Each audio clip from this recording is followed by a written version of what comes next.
Guys एक और बार फिर से निक्की और जानवी की हुई फाइट, और फाइट इस हद तक पहुंच गई थी कि बिग बॉस को इनकी गालियों को म्यूट करना पड़ा। तो चलिए जानते हैं पूरा मुद्दा क्या था। फाइट की शुरुआत होती है अरबाज से, जहां पर जानवी पूरे घर के लिए चावल बनाना चाहती थी, मगर उससे पहले अरबाज ने उसका बर्तन चुराकर खुद के लिए चावल बनाना शुरू कर दिया।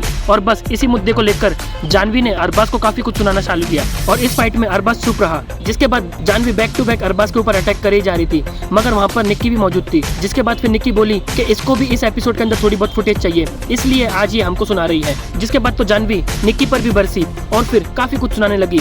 जिसके बाद फिर जानवी कहती है कि मुझे तेरे से फुटेज लेने की कोई जरूरत नहीं है, महाराष्ट्र की पूरी जनता मुझे पहचानती है, मगर तू महाराष्ट्र घर में बिल्कुल भी जानी नहीं जाती, इसीलिए तू इस शो के अंदर आई है।